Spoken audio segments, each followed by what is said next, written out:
a new spinoff after the big Yellowstone premiere, and actor Timothée Chalamet was advised to change his body to get movie roles. Variety senior TV features editor Emily Longeretta is here to talk about that and more. Welcome back from your cruise, especially. Thank you. I'm very excited to be back. Well, tell people what that is if they don't know. Yes, I did go on a Hallmark Christmas cruise, and it was quite the adventure. Okay, we'll leave it there. We'll leave that there. We'll wait till you write about it, and then we'll ask you all about it. But there's a lot of buzz about Yellowstone, learning the fate of Kevin Costner's character, John Dunn. Of course, the premiere came back and it hit 13 million viewers, which is really a huge success for a show that was, of course, began on Paramount Network, and then it aired on CBS. It aired across multiple different platforms, but it is not streaming yet. So that's the kind of difficult challenge. If you didn't watch it live and you didn't record it, gotta wait until maybe, we don't know how long yet. So well, it does seem like we're kind of returning to this like must-see TV appointment viewing. Absolutely, and I think it kind of gets people talking. It gets people really, it's an exciting time. But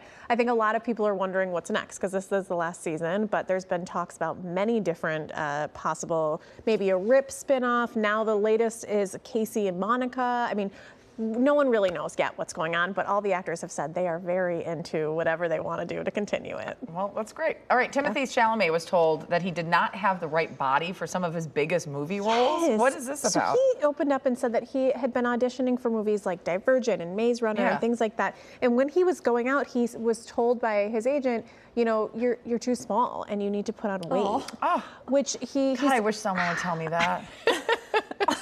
Oh my goodness. Also, I think it's a little bit crazy that's something we're still saying to people. Know, right? I mean, should we still be commenting on what someone's body looks like? But he said, you know, it wasn't a rude thing, and he didn't really take it seriously because he likes how he looks. And well, his career seems to be a theme this morning of agents telling people, you know, not believing in them or you know, beating them down. Maybe only stick with the people who believe in you. Right? Well, and obviously he got the role, so and his career's okay. I think and he's I'm sure the agent benefited from that. Exactly. From getting the role. Yes, you were so right. Okay, let's talk about Game of Thrones. The author of Game of Thrones leveling some criticism against season 2. Yes. House of Dragons. Yes. Tell us about that. So the head of HBO actually spoke out yesterday, Casey Bloys, and opened up about George R.R. Martin being a little bit, you know, he has released some criticism over the years about House of Dragon. And after season 2 came out, he wrote this lengthy essay that he posted online that was deleted shortly after. But he was complaining.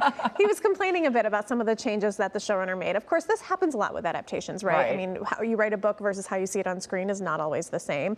And Casey said, you know, we love George, and it's really important for us that he likes this and that we have a collaboration. But he said, like in any marriage, sometimes things get a little rocky. So they will continue to work on that relationship. It must be kind of hard to see your vision be turned into something else, but then you also kind of sign up for that, right? You kind of understand. And again, it's not that it's all about money, but I think that if that adaptation is happening, George R.R. Martin is seeing a lot of that money. These are his ideas. So I think the collaboration will continue, but he also has the right to his opinion. I just think in fantasy too, it's like it's so subjective. Totally, 100%. All right. Emily, thank you. And you can find out more information about Emily and Variety by going to kcalnews.com and clicking Seen on TV.